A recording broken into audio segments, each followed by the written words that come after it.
Bismillahirrahmanirrahim. Assalamualaikum warahmatullahi wabarakatuh.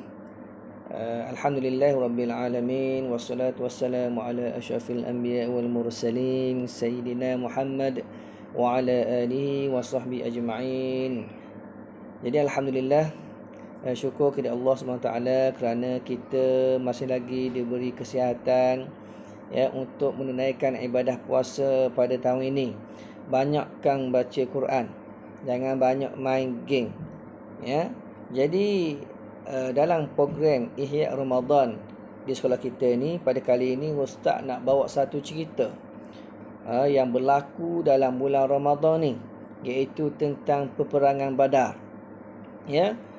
Jadi peperangan Badar ini, anak-anak sekalian, berlaku pada 17 Ramadan tahun 2 Hijrah. Di mana kalau kita tengok makna Ramadan itu sendiri, Ramadan bermaksud panas yang terik. Di mana panas yang terik ini adalah untuk menyucikan dosa-dosa kita. Jadi insya-Allah kita ambil peluang sebaiknya.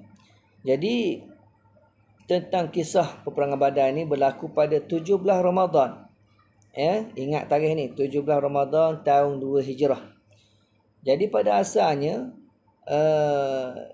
Nabi kita Muhammad sallallahu alaihi wasallam tak merancang pun untuk berperang.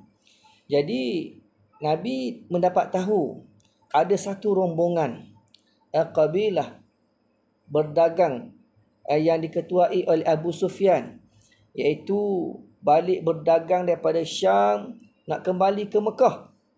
Jadi Nabi dapat tahu, Nabi mengajaklah para sahabat ni, lebih kurang dalam 313 orang hingga 317 orang untuk nak rampas semula, untuk nak rampas barang dagangan yang dibawa oleh Abu Sufyan.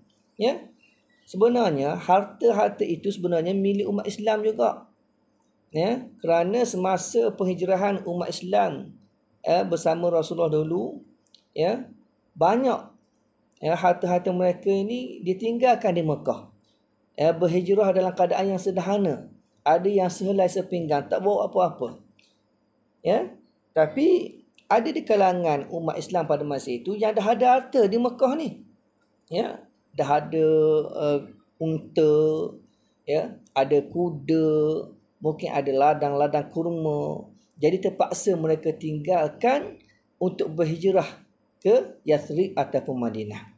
Jadi bila mana Nabi dengar Abu Sufyan ni bawa barang dagangan yang banyak daripada Syam nak menuju ke Mekah, Nabi pun mengajaklah para sahabat untuk merampas semula.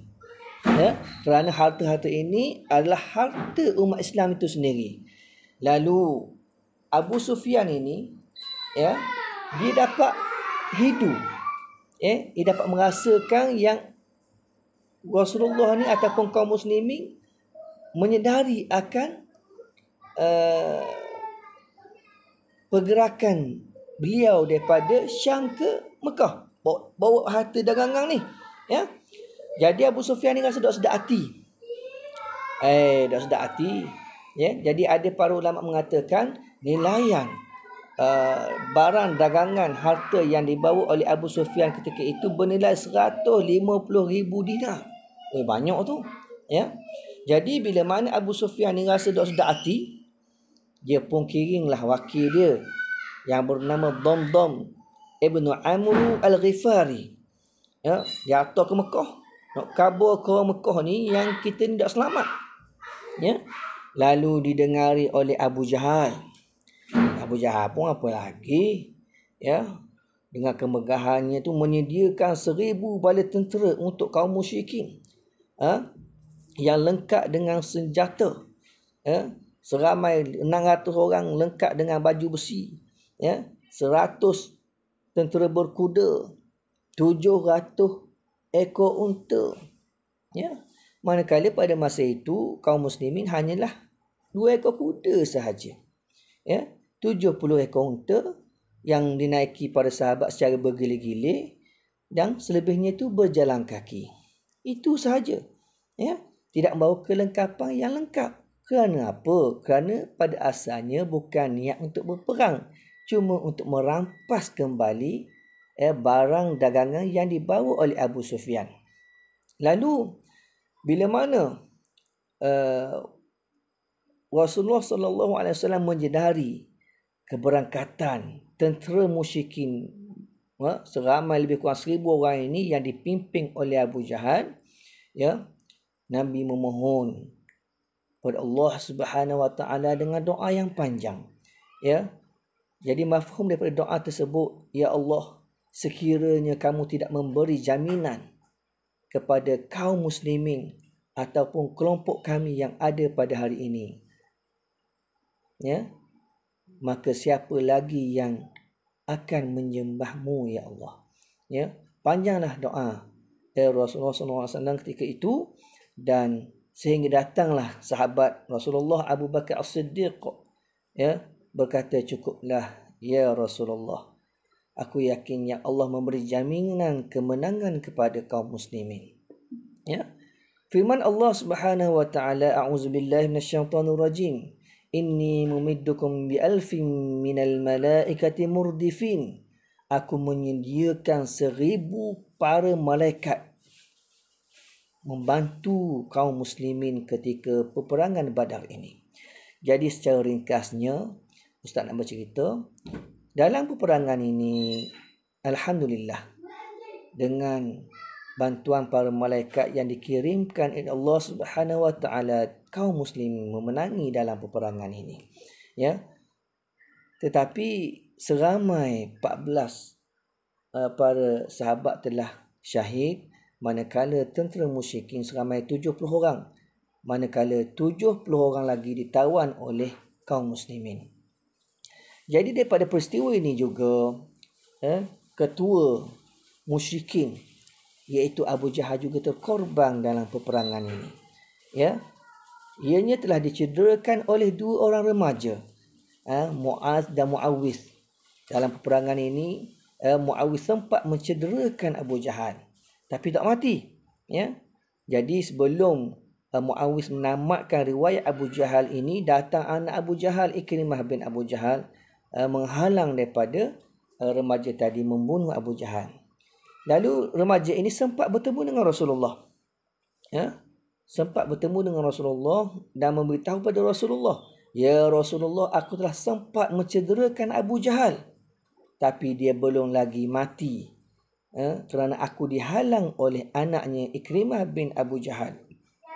Lalu Rasulullah ni panggil Abdullah bin Ibn Mas'ud, ya Abdullah ibn Mas'ud, cuba mu tengok di manakah Abu Jahal.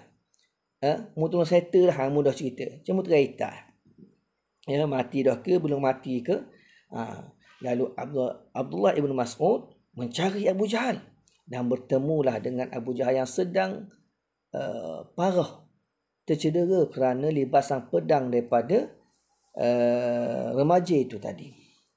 Lalu Abu Jahal ni walaupun dalam keadaan yang tenat, parah, sempat lagi bertanya kepada Abdullah ibn Mas'ud, kalangan manakah yang menang peperangan pada hari ini, pada kali ini, ya. Abdullah bin Ibn Mas'ud kata, kemenangan adalah milik Allah dan Rasulnya, ya. Jadi Abu Jahal ni walaupun di keadaan tenat, parah, dia masih lagi takabur, ya. Dia masih lagi takabur. Dia kata, macam manalah aku ni boleh dikalahkan oleh seorang petani, ataupun seorang pengembala kambing, dalam keadaan yang parah. Dia masih lagi ego, dengan mendengar apa yang telah diucapkan oleh Abu Jahal itu tadi. Abdullah bin Ibn Mas'ud tanpa berlengah lagi memenggal kepala Abu Jahal dan membawa kepalanya kepada Rasulullah sallallahu alaihi wasallam. Alhamdulillah, itulah yang diucapkan oleh Rasulullah sallallahu alaihi wasallam.